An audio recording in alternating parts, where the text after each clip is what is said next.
Bienvenidos a este nuevo programa de Revista Politeia. Hoy estaremos haciendo un análisis de la coyuntura postelectoral y tenemos invitados a los articulistas que participarán en la revista número 16. Bueno, hoy con Gustavo Macías y estamos con Pablo Loza. Bueno, chicos, como les dije, el tema de hoy es la coyuntura postelectoral.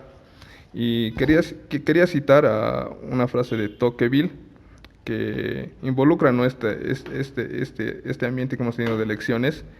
Y él nos dice, ¿no? Cuando los ciudadanos difieren entre sí sobre aquellos puntos de intereses que son iguales en las partes del país, como por ejemplo los principios generales del gobierno, entonces se ven hacer lo que se llamaría los partidos políticos. Entonces los partidos políticos son un mal inherente a los gobiernos libres, ¿no? Eso nos dice Tocqueville. Y bueno, quiero resaltar que en estas elecciones mucha de la gente estaba en desacuerdo o no aprobaba a muchos de los partidos políticos, ¿no? Veíamos que algunos votaban más por el mal menor, como decían, o se inclinaban no sé, tal vez a algún candidato caudillo, ¿no?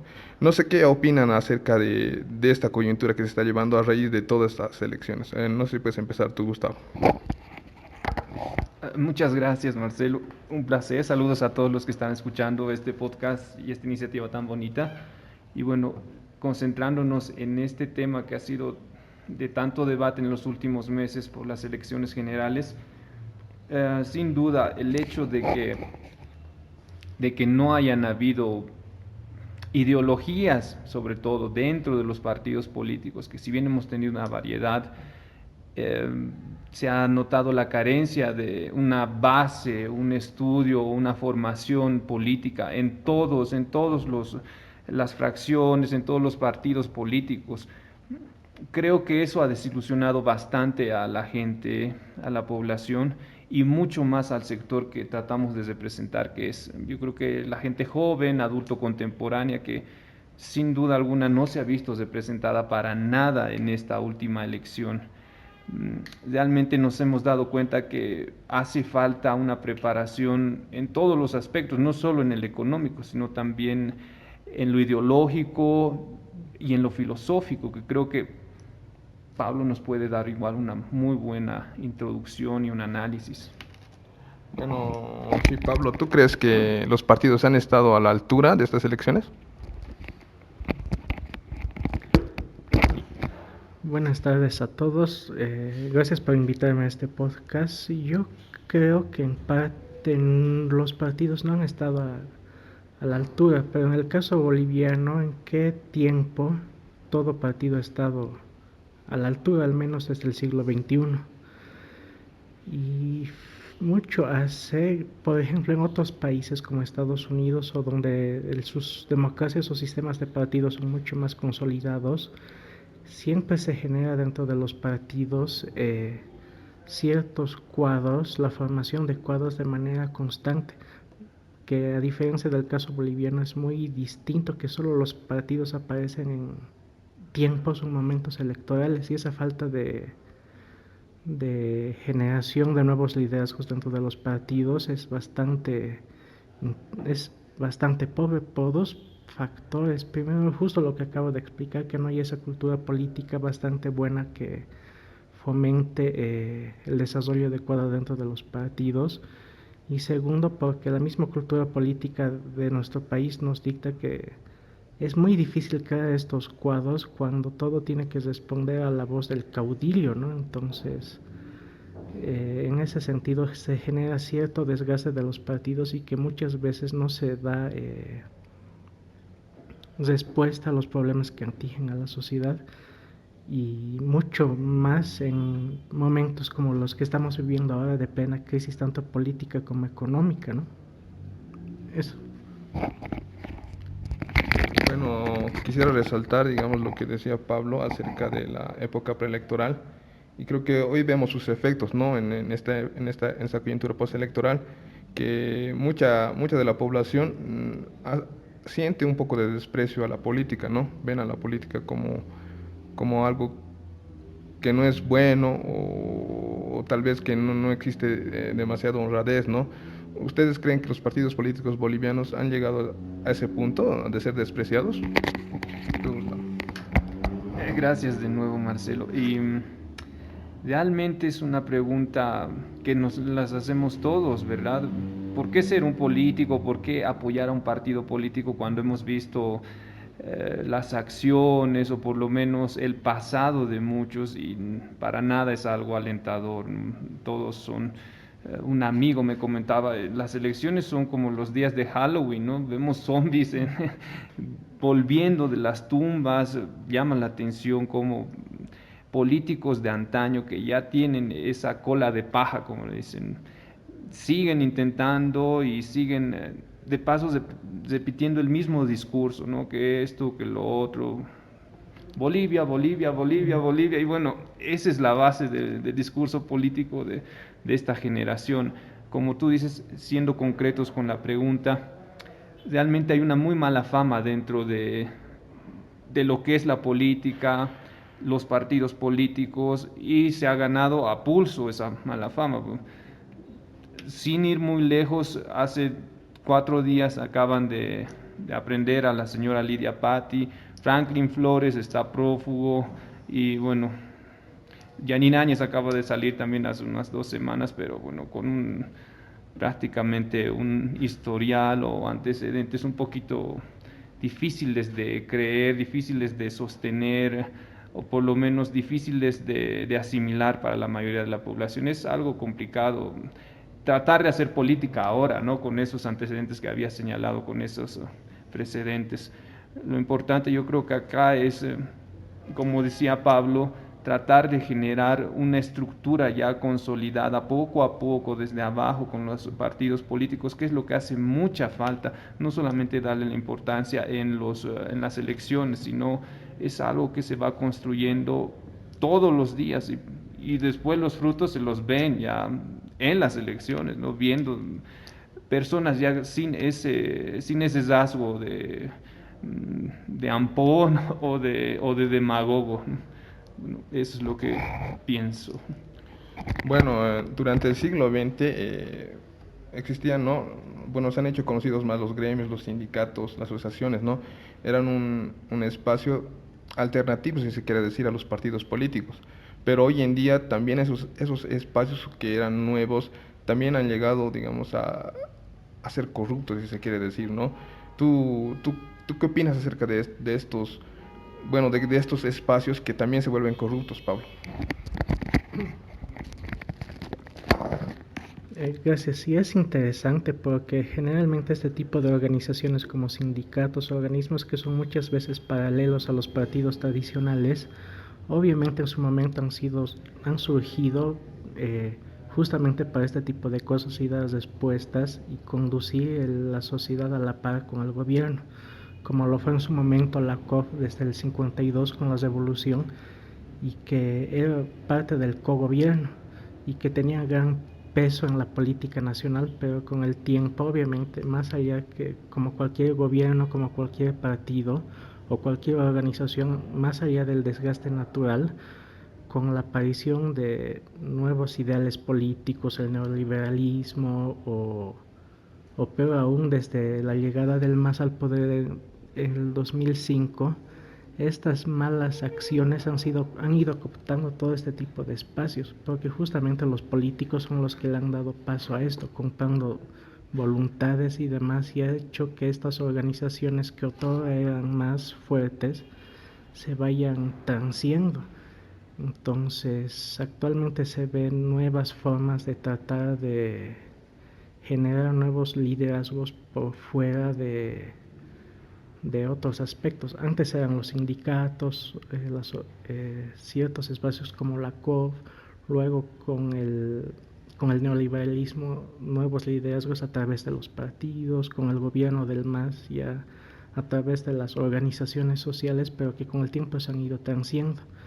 Y un dato que me pareció interesante es la generación de estos nuevos, no liderazgos, pero aspectos que se han dado en estas últimas elecciones, sobre todo después de la segunda vuelta, cuando cierto tipo de sectores poblacionales salieron a la calle a tratar de intentar de demostrar cierto fraude, pero más allá de que no haya sido fraude y que hayan sido sectores aislados que mostraron cierta inconformidad al no haber visto a su partido ganar, y verse ganados por un partido del cual no se esperaba mucho, salgan a las calles, ¿no? Entonces son como una especie de intentos de las sociedades, de manera paralela de lo que antes se conocía, de tratar de pronunciar su voz, porque consideran que los otros espacios que antes había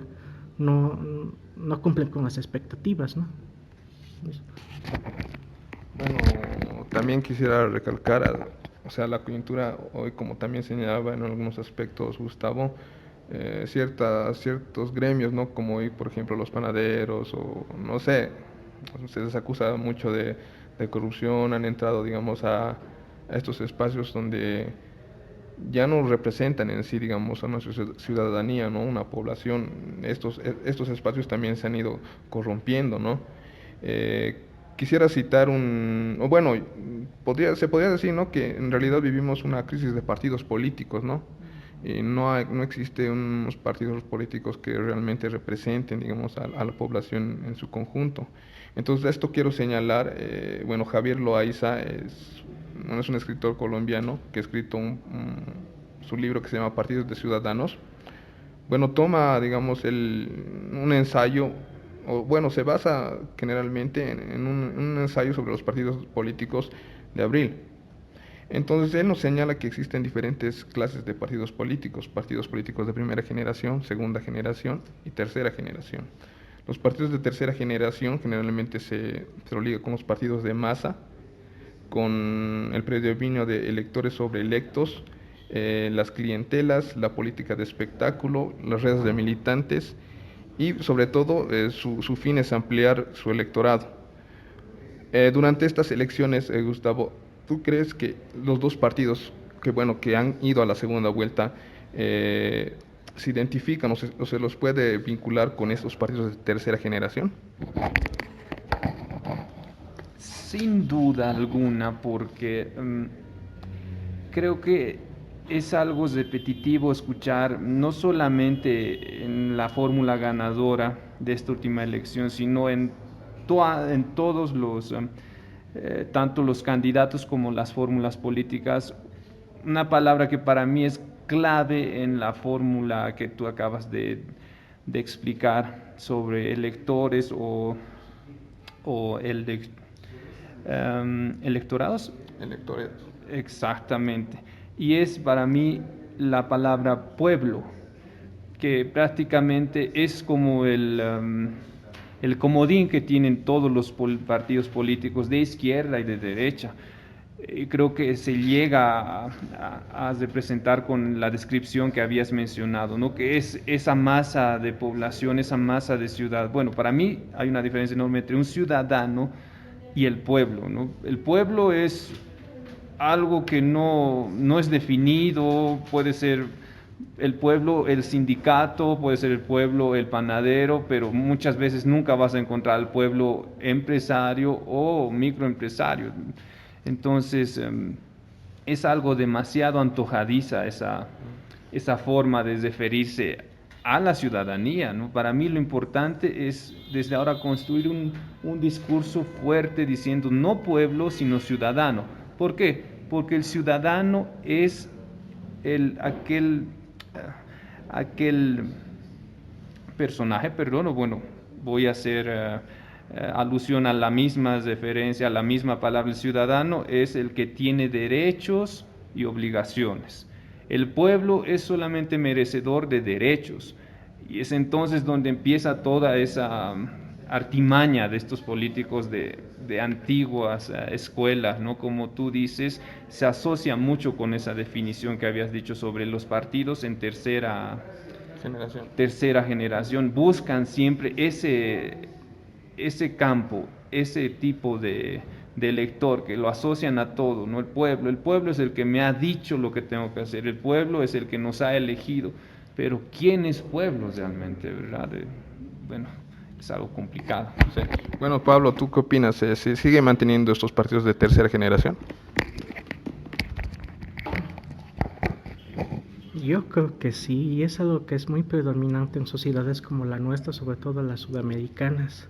Y aún así, aún dentro de esta perspectiva, seguimos estando muy atrás, justamente por lo que ya mencionábamos, que solo se busca el fin para llegar al poder y su utilización del pueblo para, como decías tú, para llegar a sus fines. Eh, Obviamente hay el error, al menos popular, por así decirlo, de creer que el populismo es solamente una tendencia sudamericana ligada a las izquierdas, ¿no? Como el populismo en Brasil de Lula da Silva, el de Evo Morales, en Nicaragua lo mismo, o el chavismo, cuando también hay populismos que también son de derecha y que se ha mostrado como en Brasil de Bolsonaro, en Estados Unidos el de Trump, que apelan justamente a ciertos nacionalismos para lograr sus votos. Y eso parte justamente de lo que es el análisis del discurso, ¿no? De Van Dijk, donde primero para callar ciertas voces internas, se tiene que generar ciertos tipos de intersubjetividad entre los miembros de la nación, o sea, tratar de buscar algún enemigo. En el caso boliviano fue en su momento que el imperialismo, todo, y generar esa intersubjetividad hacia alguien que te puede salvar de. Entonces yo creo que va por ahí la cosa, y ahí es cuando ese tipo de partidos de tercera generación o de masa se van generando, y que obviamente que se representan dentro de cada sociedad, obviamente como el populismo en Estados Unidos, dentro de una estructura política y social mucho más estructurada y avanzada que la nuestra, ¿no? Pero que son obviamente reflejos de todo esto, ¿no? De alguna manera. Bueno, en otro programa que hicimos también hablamos sobre que la política no se actualizaba, seguían utilizando los mismos métodos que se utilizaba hace ya varias décadas, o puede decir del pasado siglo, ¿no? Y justamente este autor, Javier Loaiza, nos habla de unos partidos de cuarta generación, eh, que se basarían o que nacerían durante el siglo XXI con esa sociedad del conocimiento, con la reinvención, y nos da tres puntos que a mí me parecen cruciales, digamos, para entender cómo debería ser una nueva generación de partidos. Él nos explica que tienen que tener tres características: una red, que tiene que saber también ser una escuela, y también un partido debe ser un medio de comunicación. Una red porque va a involucrar una red de ideas afines que no son precisamente ideas iguales, ¿no? Pero también va a tener pero como también tenemos una sociedad cada vez más diversa y que se va integrando, ¿no? Tiene que ser como una escuela porque tiene que tener una permanente formación de sus líderes, tiene que tener una preparación de sus candidatos, tiene que orientar también a los electores, ¿no? Y no solamente eso, tiene que existir una vinculación entre la academia, la investigación, las ciencias y el arte. Un medio de comunicación porque tiene que vincular, transmitir los mensajes, no solamente ser un emisor, también valorar a la ciudadanía e involucrar a la ciudadanía en toda clase de eventos que informen, ¿no? Entonces, ¿ustedes creen que nosotros como país, como Bolivia, estamos preparados para introducirnos en esta nueva generación de partidos? Es algo complicado viendo el panorama actual, ¿verdad? Pero, por ejemplo, creo que podemos tomar el ejemplo del alcalde de Nueva York, el recién elegido Mandani, si no me equivoco.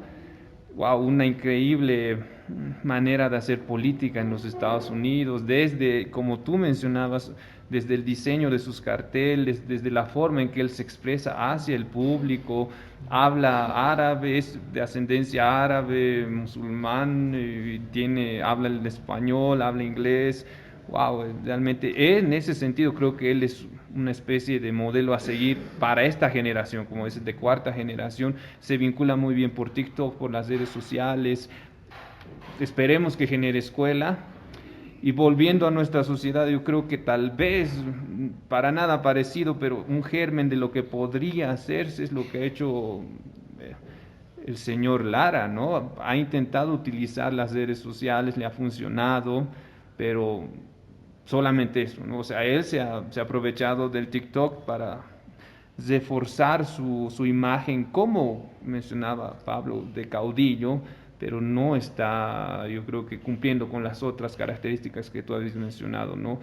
Comunicar un mensaje concreto, tener bases sólidas de conocimiento y lo más importante, que es yo creo que lo que nos ha hecho falta en todos los partidos políticos, generar escuela, ¿no?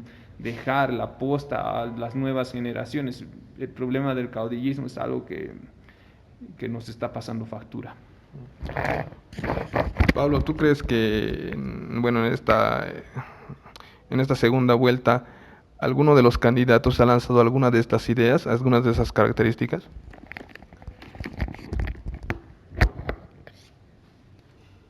Es complicado. Yo creo que sí ha habido un buen uso de la tecnología y de estas nuevas redes desde un punto de vista comunicacional. Es evidente tanto que más lo han hecho los candidatos vicepresidenciales como Juan Pablo Velasco y Edman Lara, desde puntos de vista totalmente diferentes. Eh, pero en sociedades como la nuestra este tipo de aspectos aún están muy verdes, no solo por el retraso tecnológico que implica la llegada de estas nuevas tecnologías a nuestra sociedad, sino por el mal manejo que dan eh, los candidatos. O sea, obviamente que mejor ha sabido utilizar ha sido Juan Pablo Velasco, pero que evidentemente no ha estado exento de la controversia o de ciertos aspectos, y desde un punto de vista más populista y que se ha acentuado desde que ha llegado a la vicepresidencia como Edman Lara. Yo creo que la parte comunicacional es algo que tiene que irse ampliando mucho más en estos partidos de cuarta generación, formar redes, escuelas, son aspectos que muchas veces no, en una cultura política como la nuestra, no muestra gran avance, que deberían ser lo ideal evidentemente, pero son aspectos que toman tiempo elaborar, que son a mediano o largo plazo, y por las prioridades como alcanzar el poder que tienen los distintos partidos que se han visto en estas elecciones, el esperar a generar estos nuevos espacios no es una prioridad, porque buscan respuestas o ganancias y réditos políticos ya en el corto plazo. Y lo mismo la sociedad, o sea, al menos dado en la crisis actual que está viviendo la sociedad, no busca que los partidos generen cuadros ahorita, sino soluciones prontas a las realidades que estamos viviendo, ¿no? Entonces, son aspectos que tienen que irse dando en un mediano o largo plazo y formar también a la propia población para este tipo de cosas y a los mismos líderes, porque hemos visto que, como en el caso de Edman Lara, el uso de la tecnología como TikTok, entre otros, ha sido bastante importante, pero no ha sido enfocada de la mejor manera, y que si bien en su momento le ha generado ciertos réditos políticos, ha sido un remedio a corto plazo, y la solución puede que sea peor que la cura que se le ha tratado de dar. Bueno, ya para ir finalizando este programa, quisiera preguntar acerca de alguna prospección que podemos hacer, ¿no? A raíz de esta crisis que estamos viviendo. ¿Creen que va a mejorar las cosas? ¿Creen que bueno, el gobierno va a implementar algunas medidas que cambie esto, o va a seguir la crisis? No sé cuál es su opinión. Sé que es muy temprano para tal vez dar bueno, a simples palabras, una calificación a este pequeño tramo del gobierno, pero sí da unas luces de que va a ser un gobierno de carácter,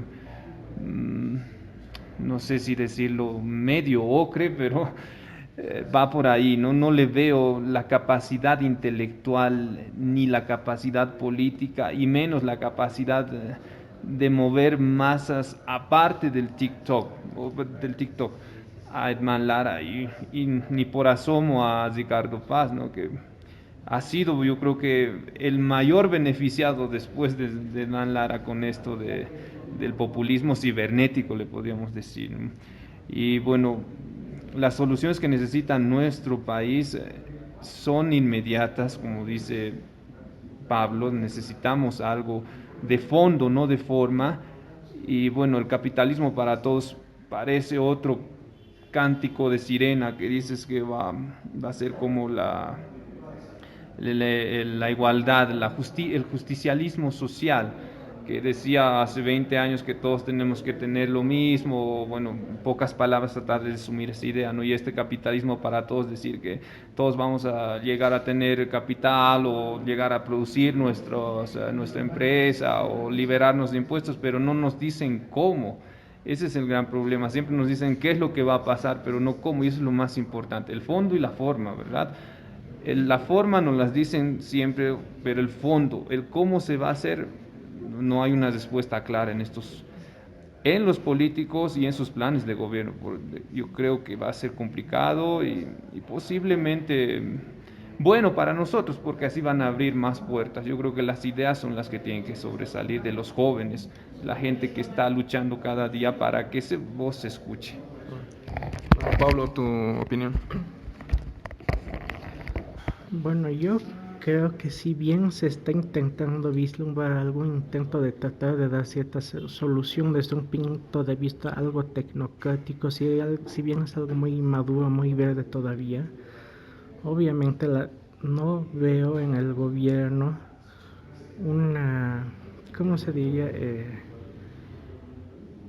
Esa fuerza para tratar de llevar ciertas medidas de forma y de fondo fuertes que se merece este tipo de situaciones en las que vivimos, como una especie de nuevo 21060 actual, ¿no? que en su momento fue como una especie de shock, que se necesita que cambie algo de forma y de fondo, pero que en su momento a nivel político se tuvo la fuerza para tratar de llevar adelante estas medidas económicas a pesar de los costos sociales. Y no veo en el gobierno actual primero si bien hay ciertos intentos de tecnocráticos de lograr eso, no lo veo a ese nivel que antes, se vio en los 80, ni con la misma fuerza política para sostener este tipo de aspectos, ni a una sociedad boliviana actual que esté dispuesta a cargar con el peso que implica toda esta salida del fondo en el que estamos, porque la actualidad económica requiere ciertas medidas fuerza, pero digamos la sociedad boliviana quiere salir del lugar donde estamos, pero no quiere asumir las consecuencias. Entonces lo veo complicado y obviamente también se quiere respuestas rápidas cuando la solución no es algo que se vaya dando de un día al otro. Entonces, pues, tienen que ser medidas a mediano o largo plazo, mediadas por la fuerza, por así decirlo, y con la capacidad social de la población de tratar de sobrellevar este tipo de situaciones. Pero que creo que en ningún caso, ni a nivel social ni a nivel gobierno, se esté dispuesto a llevar este tipo de medidas, y por eso lo veo un poco difícil una solución pronta, por así decirlo. Bueno, quisiera resaltar también lo que decía Gustavo acerca del capitalismo para todos. Creo que esto da para hablar, se podría hacer otro programa porque a mí me parece interesante el lenguaje que se utiliza, ¿no? O sea, capitalismo para todos, pero a veces ni siquiera se entiende qué es el capitalismo, ¿no? Bueno, quisiera finalizar ya, dar una conclusión acerca de lo que hemos hablado. Y bueno, creo que el tema central sigue siendo los partidos, ¿no? Para mí los partidos no están adecuados a una dinámica actual del mundo. Tratan de mantener su vigencia, bueno, esa vigencia que hemos hablado de la tercera generación, ya sea por intereses propios o por seguir manteniendo el poder, ¿no? Bueno, quiero agradecer otra vez a Gustavo, a Pablo, gracias por venir a grabar este programa. Espero que puedan participar en otros futuros. Y bueno, nos vamos a estar viendo en la presentación de la revista 16. Ellos también van a estar presentando sus artículos. Bueno, gracias chicos, un gusto por hacer este programa.